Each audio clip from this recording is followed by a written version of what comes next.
At my wife's funeral, I got a message. I am still alive, trust no one. This is what happens next. The rain hammered against the black umbrella above my head, each drop feeling like another nail in the coffin of my shattered life. Sarah's casket gleamed under the gray October sky, surrounded by a sea of flowers that would never bring back her laugh, her touch, her voice calling my name when I walked through the door. She was taken too soon.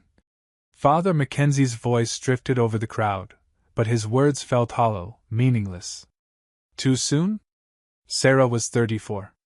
We had plans, trips we'd never take, children we'd never have, anniversaries we'd never celebrate. The drunk driver who plowed into her car had stolen everything from us in a single moment of stupidity. I stood there, numb, watching faces I'd known for years. My brother Mike squeezed my shoulder, tears streaming down his cheeks. Sarah's mother, Helen, sobbed into her handkerchief, her whole body shaking with grief.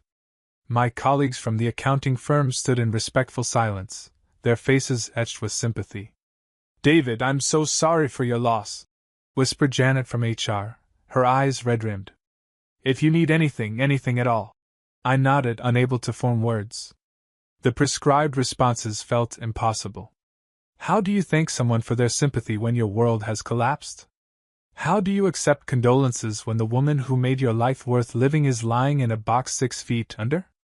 The service dragged on. More prayers, more empty words about Sarah being in a better place. I wanted to scream that the better place was here, with me, in our little house on Maple Street, making coffee together on Sunday mornings and arguing about what to watch on Netflix. My phone buzzed in my coat pocket. I ignored it. Whoever it was could wait. Nothing mattered anymore except saying goodbye to Sarah. The buzzing stopped, then started again almost immediately. Then again. "David?" Mike leaned closer, his voice concerned. "You okay?" I wasn't okay. I'd never be okay again. But I nodded anyway, the lie coming automatically. The phone kept buzzing, insistent, demanding attention I didn't want to give. Finally, irritated by the distraction, I pulled it out to silence it. The screen showed 3 missed calls from an unknown number, and a text message notification. My finger hovered over the screen, ready to delete whatever spam or wrong number had chosen this moment to intrude on my grief. But something made me hesitate. Maybe it was the timing, or maybe it was the way my hands were shaking, but I opened the message instead. The words hit me like a physical blow. "I am still alive. Trust no one inch." The phone slipped from my numb fingers, clattering onto the wet grass. Mike bent to pick it up, but I snatched it back before he could see the screen. My heart pounded so hard I thought it might burst from my chest. "David? What's wrong?" Mike's face was creased with worry. "You look like you've seen a ghost." A ghost. If only it were that simple. I stared at the message again, reading the words over and over. The number was blocked, but the message was clear. Impossible, but clear. Sarah had been dead for 3 days. I'd identified her body at the morgue, seen the damage the crash had done, held her cold hand one last time. She was gone.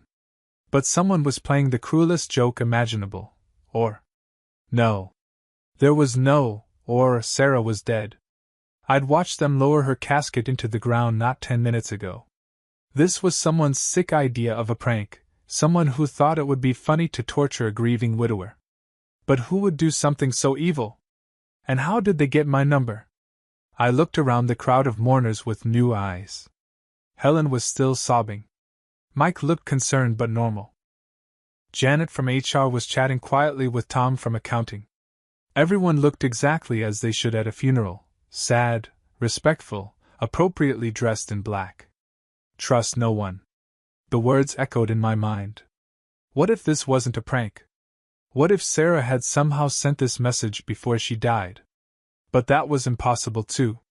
She died instantly, the paramedic said. No time for last words, let alone cryptic text messages. My phone buzzed again. Another message. The accident wasn't an accident. They think I'm dead. Keep it that way. This time I nearly dropped the phone for real.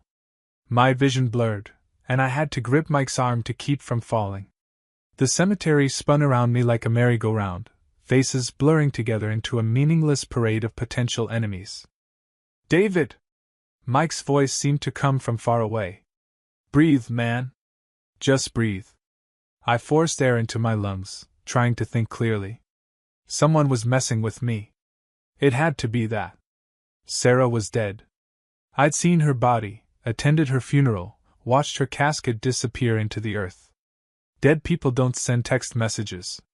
But the messages knew things. They knew about the accident, knew that I was at the funeral.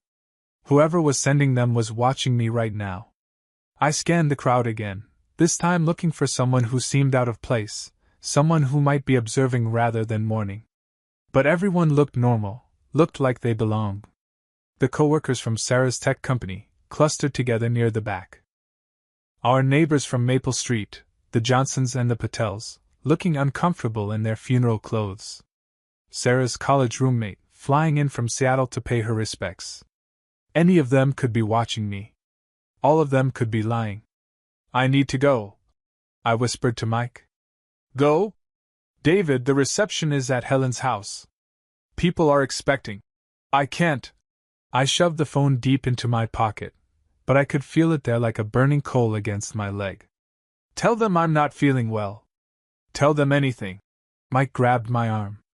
"This isn't like you, David. You always do the right thing, always follow through. Sarah wouldn't want. Don't." The word came out sharper than I intended. "Don't tell me what Sarah would want. Sarah is dead." But even as I said the words, doubt crept in. Was she? The messages seemed to suggest otherwise, but that was impossible. Wasn't it? I stumbled away from the graveside, leaving Mike calling after me. The crowd parted as I pushed through, their sympathetic murmurs following me like a chorus of lies. Every face I passed could be hiding secrets. Every expression of sympathy could be a mask. By the time I reached my car, my hands were shaking so badly I could barely get the key in the ignition. I sat there for a long moment, staring at the phone in my lap, afraid to look at it again but unable to put it away. One more message had arrived while I was walking. "Go home. Look in the blue jewelry box on my dresser. Behind the mirror. And David. I love you. I always have." The last line broke me. Only Sarah called me by my full name when she was being serious, loving, real. Only Sarah knew about the little things that mattered, like how she always hid special notes and small gifts in unexpected places around our house. The blue jewelry box. I'd given it to her for our second anniversary. She kept her grandmother's ring in it, along with a few other pieces I'd bought her over the years. But I'd never looked behind the mirror. As I drove home through the rain, one thought kept circling through my mind: either someone was playing the most elaborate and cruel hoax in history, or my wife wasn't as dead as everyone believed. And if Sarah was alive, if she was hiding, sending me these messages, then everything I thought I knew about her death, about her life, about the woman I'd loved for 8 years, was a lie. The question was, which possibility terrified me more? Our house felt like a tomb when I walked through the front door. Sarah's coffee mug still sat on the kitchen counter, lipstick stains on the rim that I couldn't bring myself to wash away. Her reading glasses lay folded on the end table next to her favorite mystery novel, a bookmark still marking her place on page 247, a page she would never finish. I stood in the doorway of our bedroom, staring at the blue jewelry box on Sarah's dresser. It looked so innocent, so normal, sitting there among her perfume bottles and makeup brushes. Just a simple wooden box covered in blue velvet, no bigger than a paperback book. My hands trembled as I picked it up. The weight felt different somehow, heavier than I remembered. I opened the lid, and the tiny music box melody began to play. For Elise. The same tune that had been Sarah's favorite since college. Her grandmother's diamond ring sparkled inside, along with the pearl earrings I'd bought her last Christmas. But where was the mirror the message had mentioned? I turned the box over, examining every inch. That's when I noticed it, a small panel on the bottom that didn't quite match the rest of the wood grain. My fingers found a tiny catch, almost invisible unless you knew to look for it. The false bottom clicked open. Inside was a world I never knew existed. A micro SD card taped to a folded piece of paper. A small brass key. And a photograph that made my blood run cold. Sarah, standing outside what looked like a warehouse, talking to a man I didn't recognize. But it wasn't the stranger that shocked me. It was Sarah herself. She was dressed in all black, her hair pulled back severely, wearing sunglasses at night. This wasn't my Sarah, the woman who wore bright colors and laughed too loud at my terrible jokes. This was someone else entirely, someone dangerous, purposeful, alert. With shaking fingers, I unfolded the paper. Sarah's handwriting, but the words were like nothing she'd ever written before. David, if you're reading this, then they succeeded in making it look like an accident. I'm sorry I couldn't tell you the truth. Syntec Industries isn't what it appears to be. I've been documenting their illegal activities for 8 months. Money laundering, fraud, connections to offshore accounts that fund things that would make your skin crawl. The SD card contains copies of everything I've found. The key opens a safety deposit box at First National, box 347. I love you more than life itself, but I had to protect you from this. They would have killed us both. Syntec Industries. Sarah's employer for the past 2 years. The company where she worked as a corporate data analyst, analyzing market trends and preparing reports. At least, that's what I thought she did. I plugged the SD card into my laptop with trembling fingers. Folders appeared on the screen, dozens of them, each labeled with dates going back 8 months. I clicked on the most recent one. Spreadsheets filled with financial data that meant nothing to me, but the file names told a story that chilled me to the bone. Cayman_transfers_September, Ghosts_employees_payroll, Senator_Mitchell_payments, Arms_deal_Venezuela. Arms deals? Senator payments? What kind of corporate analyst stumbled across information like this?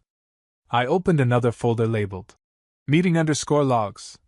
Sarah's meticulous notes documented encounters with people I'd never heard her mention, late-night meetings in parking garages, conversations in hotel lobbies, exchanges of documents in coffee shops across town.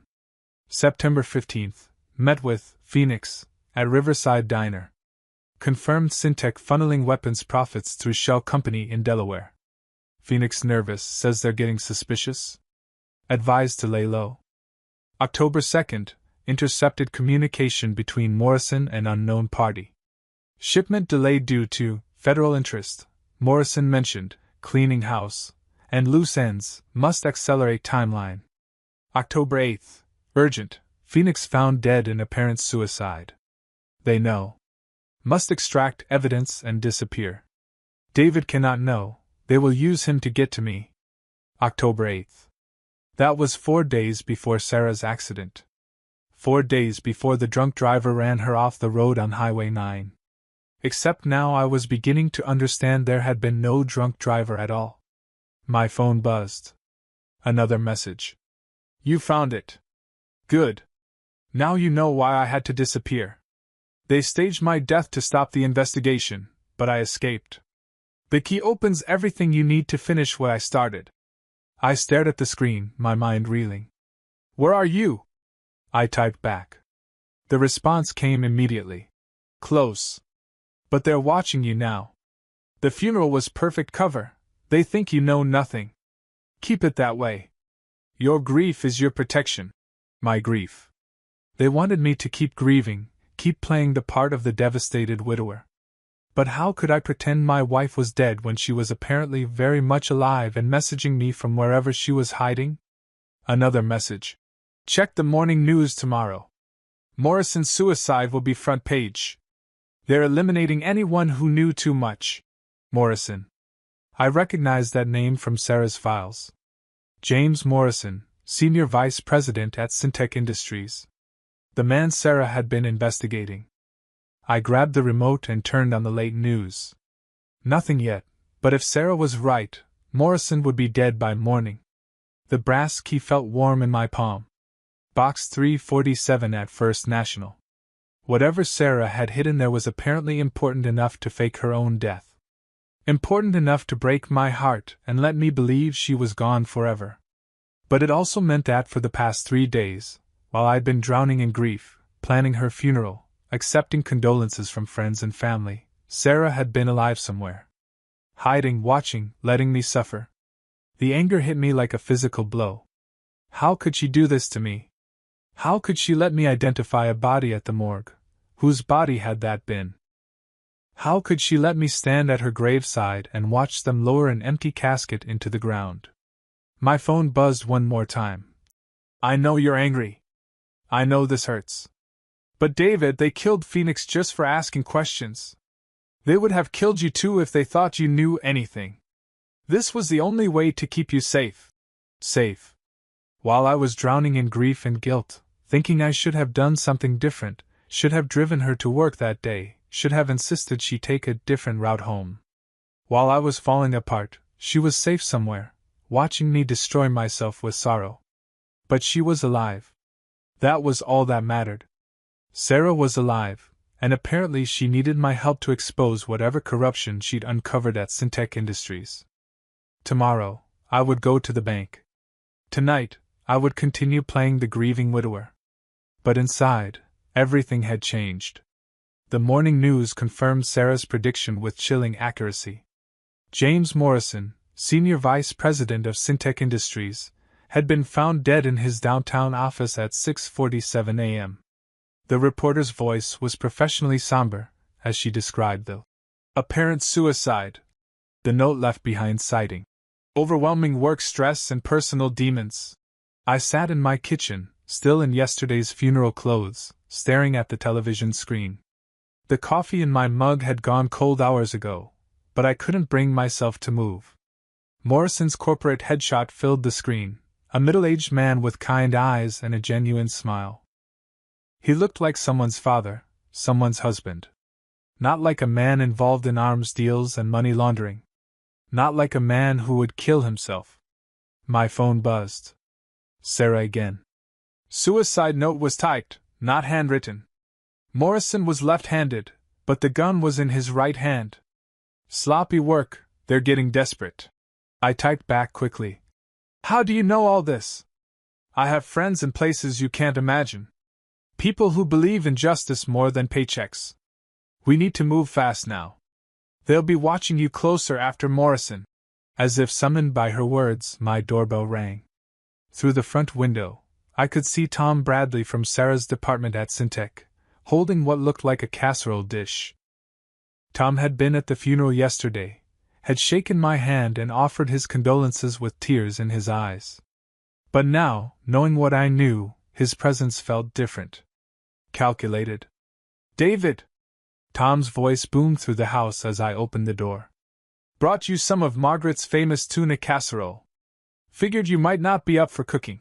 He pushed past me into the living room, his eyes scanning everything, the coffee table, the bookcases, the family photos on the mantel.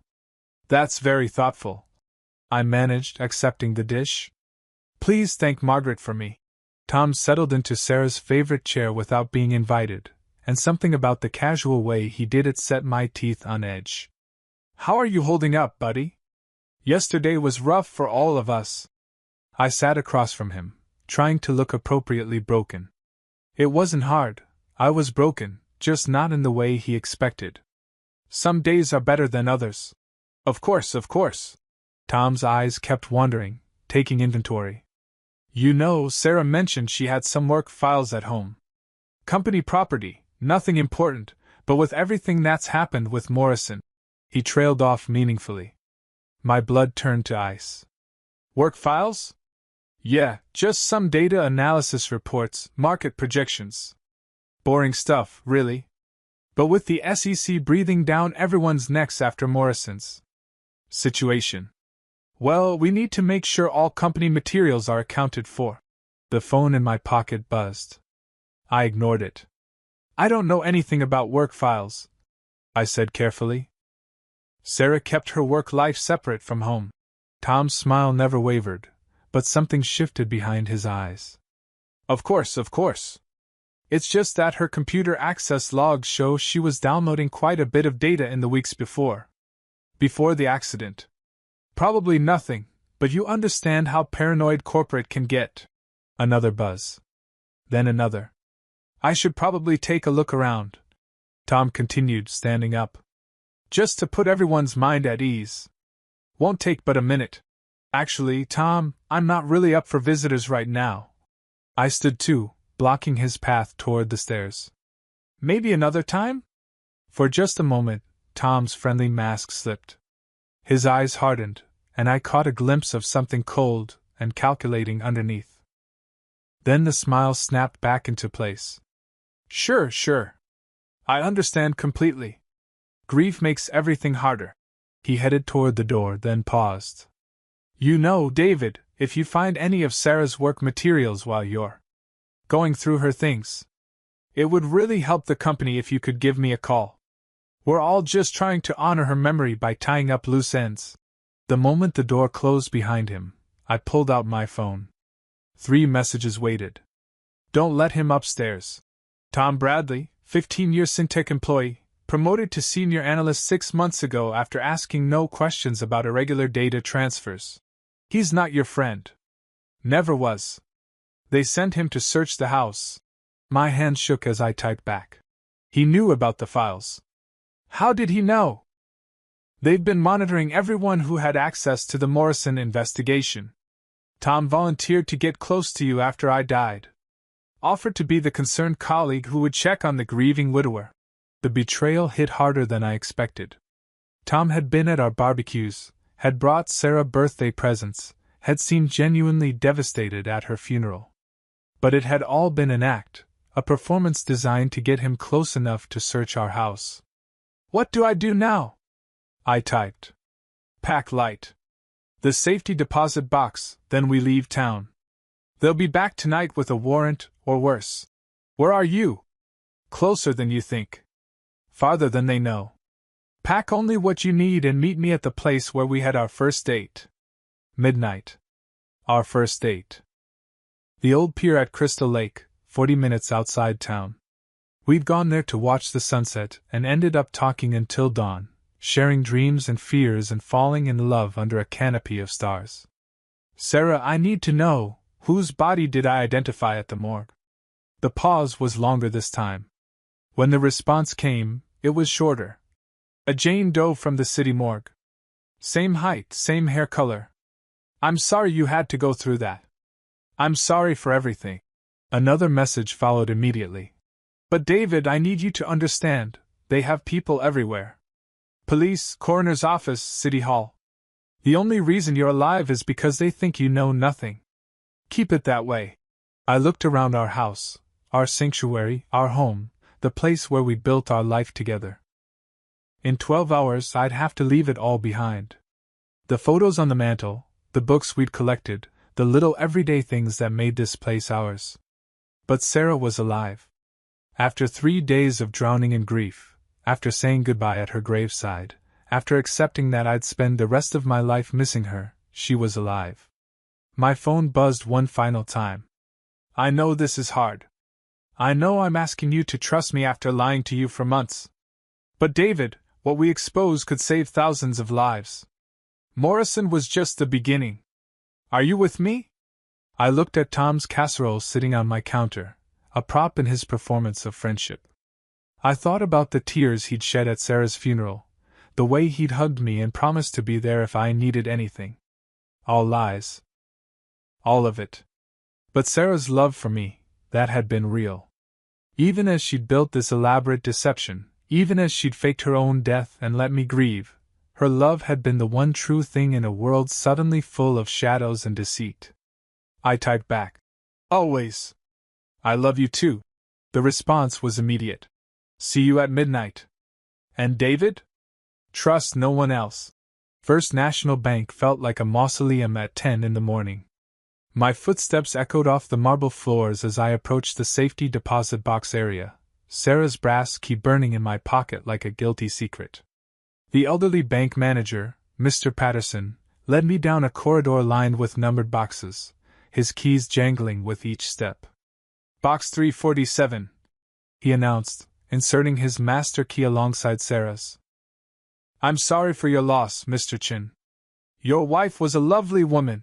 I nodded, not trusting my voice. If only he knew she wasn't as dead as everyone believed. The box was heavier than expected. Inside, I found 3 thick manila envelopes, each labeled with a single word. Evidence, insurance. And David, my hands trembled as I opened the last one. Sarah's handwriting filled pages of yellow legal pad paper, a letter meant for me alone. My darling David, if you're reading this, then the worst has happened and I've had to disappear completely. The evidence in these envelopes will destroy Syntech Industries and potentially bring down a network of corruption that reaches into the highest levels of government. But it will also make you the most wanted man in America, by both the good guys and the very bad guys. I've transferred our savings to an account in Switzerland. Account details are in the insurance envelope, along with new identities for both of us. We can disappear completely, start over somewhere they'll never find us. But first, we have to survive the next 24 hours. Be careful who you trust. Tom Bradley has been reporting on us for 6 months. But David, there's someone else, someone closer to you than you could imagine. Someone who's been watching, waiting, gaining your trust while planning your destruction. I wish I could tell you who, but they might intercept this message. Just remember, sometimes the people who seem to care the most are the ones who will hurt you the worst. All my love, Sarah. I stuffed the envelopes into my jacket and left the bank, paranoia crawling up my spine like ice-cold fingers. The parking lot seemed too quiet, the few other customers too interested in their phones. Was that man in the blue sedan actually making a call, or was he photographing me? My phone buzzed as I reached my car. Did you get everything? Sarah's message asked. Yes. But Sarah, your letter mentioned someone close to me. Who? Can't say over phone. Too dangerous. Meet me at the pier early, 11:30 instead of midnight. Something's changed. I was about to respond when another car pulled up beside mine. My brother Mike stepped out, his face creased with concern. David! Thank God I found you. He hurried over, looking genuinely distressed. I've been trying to call you all morning. Where have you been?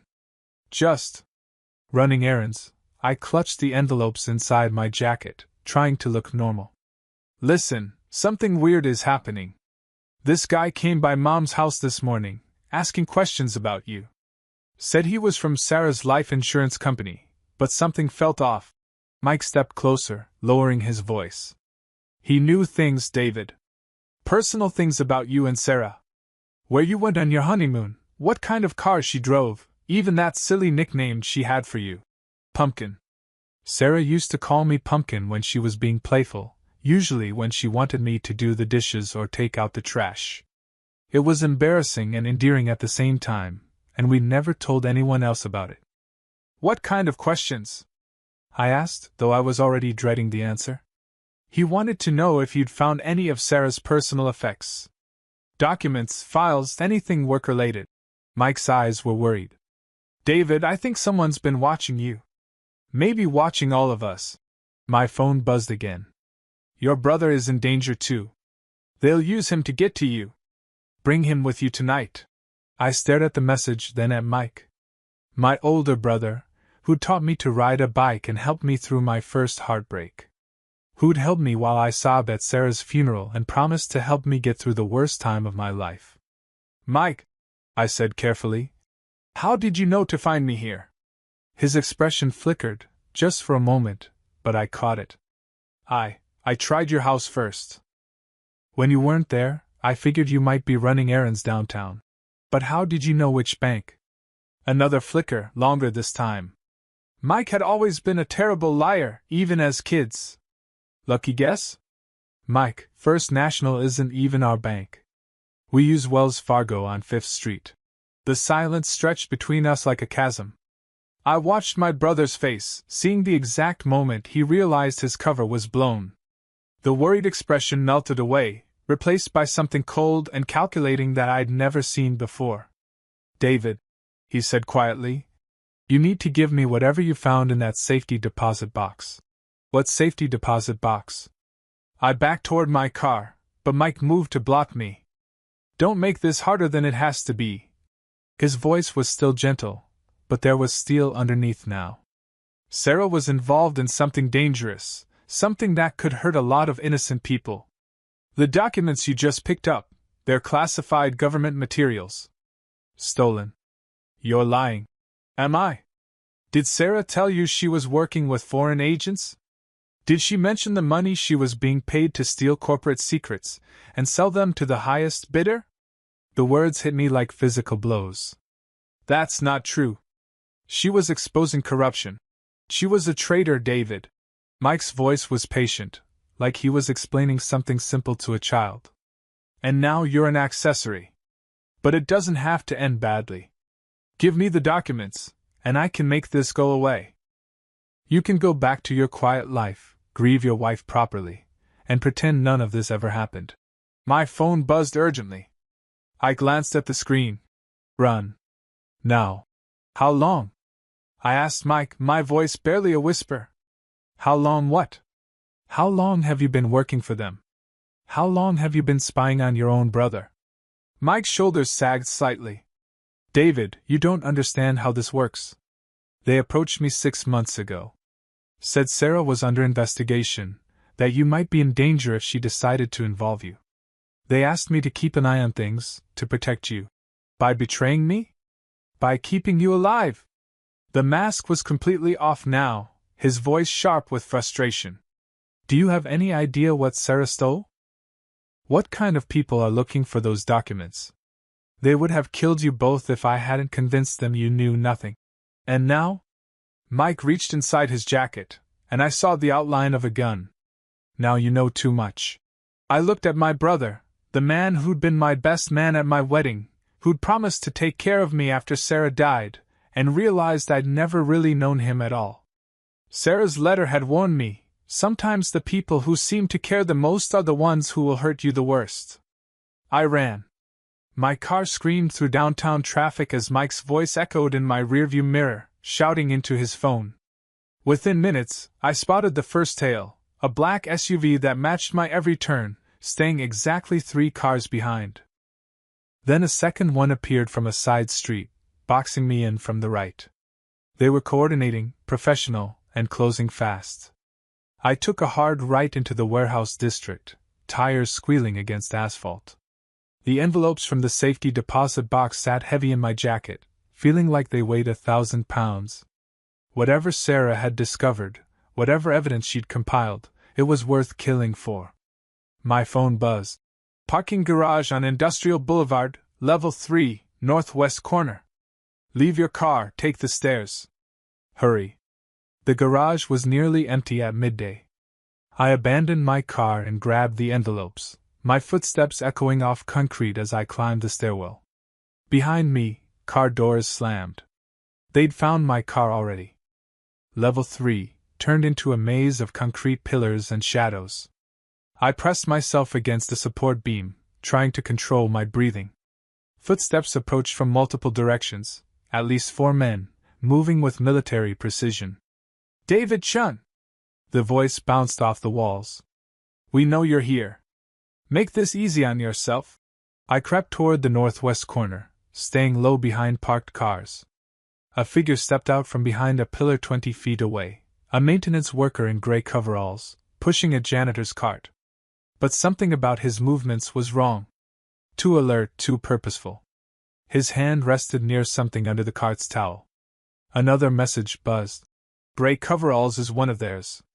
Service elevator behind you, press basement level twice, then level 4 once. Emergency exit. I turned to see the service elevator, its doors slightly ajar. But reaching it meant crossing 15 feet of open space. The footsteps were getting closer, and gray coveralls was moving toward my position. No choice. I sprinted. There. Gray coveralls dropped his pretense and pulled a pistol from under the towel. The shot rang out just as I dove into the elevator, shattering the concrete wall where my head had been seconds before.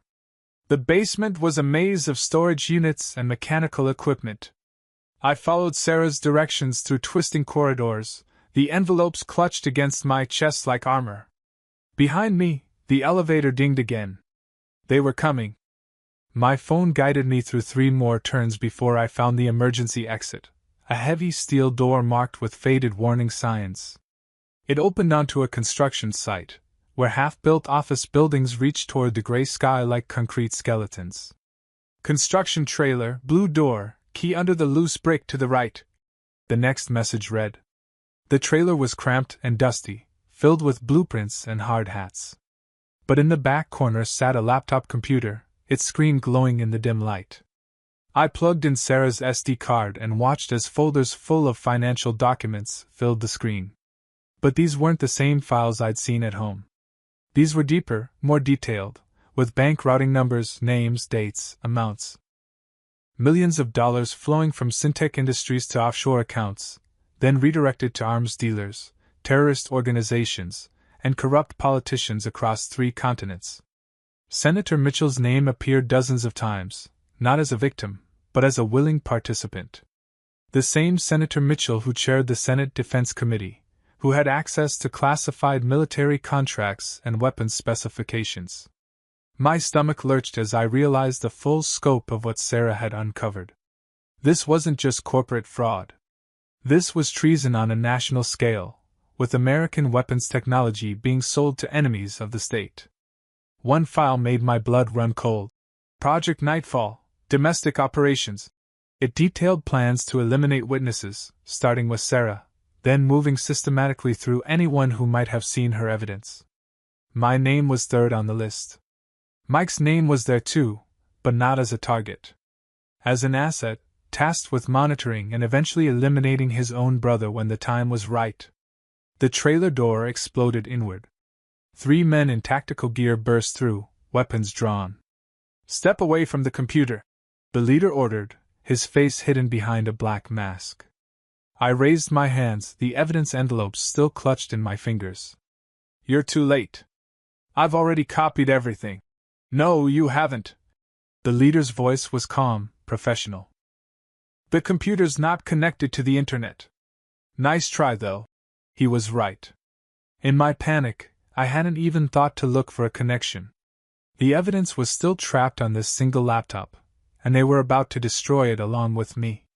"However," the leader continued, "you're going to help us with a small problem.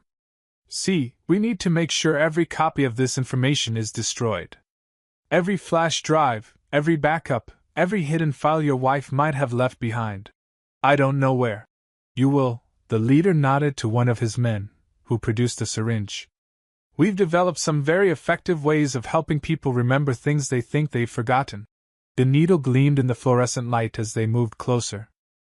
But then the trailer's back window exploded in a shower of glass and smoke. "Get down!" Sarah's voice cut through the chaos as automatic gunfire erupted from outside. The tactical team spun toward the new threat, and I saw my chance. I grabbed the laptop and dove through the shattered window, landing hard on the construction site dirt.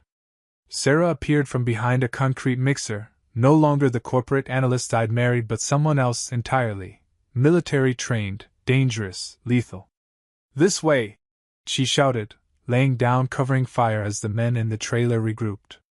"The evidence they'll kill for, we're about to give it to the one person they can't touch." We ran through the construction site as bullets sparked off steel beams around us.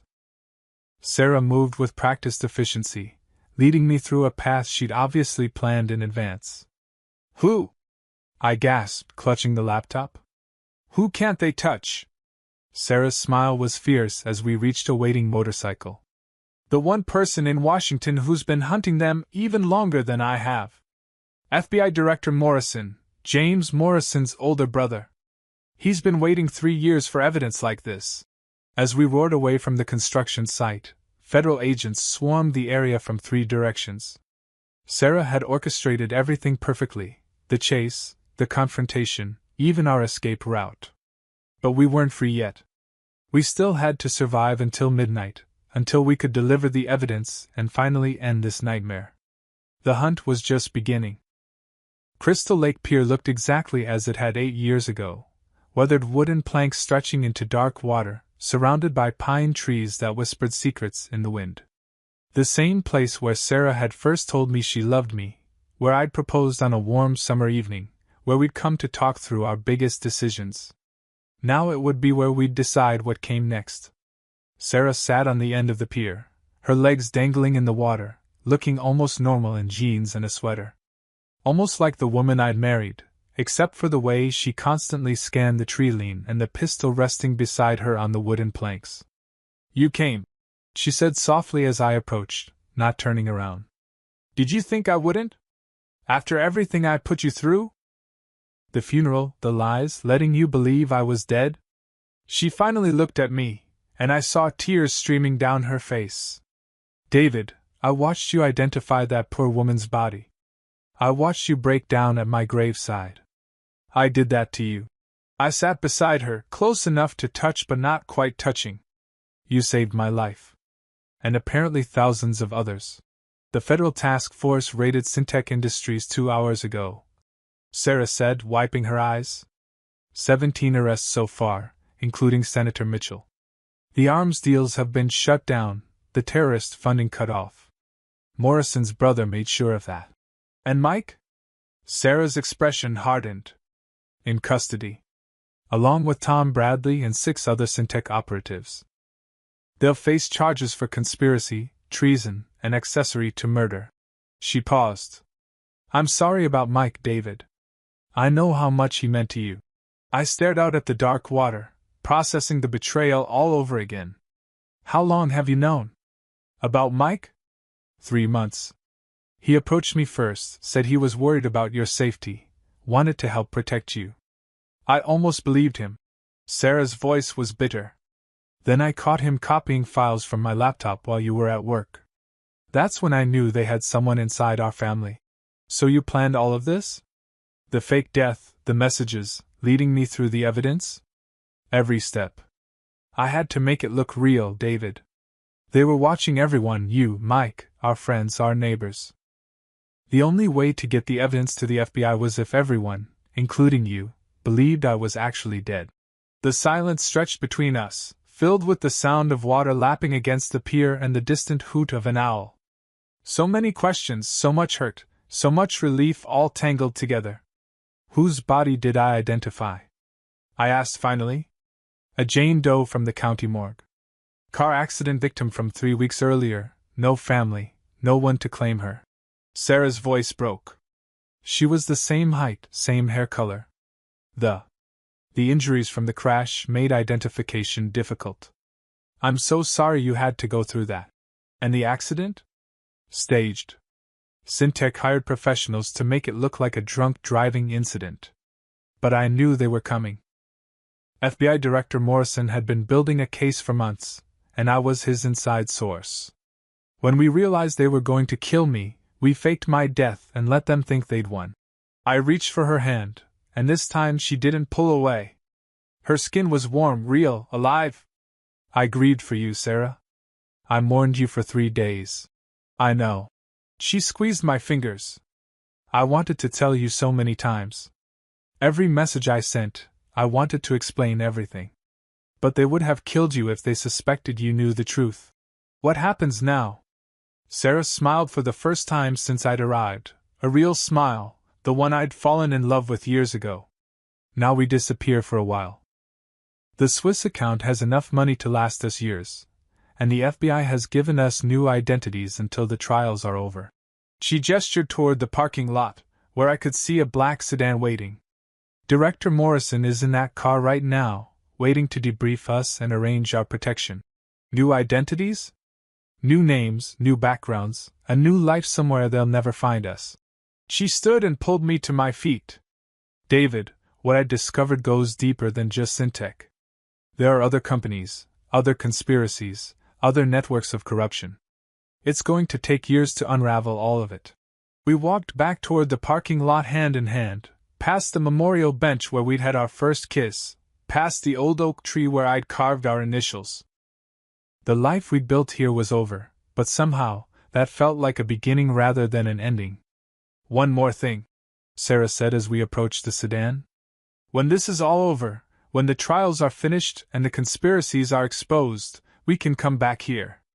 We can rebuild, start over, be David and Sarah Chin again instead of whoever we're about to become.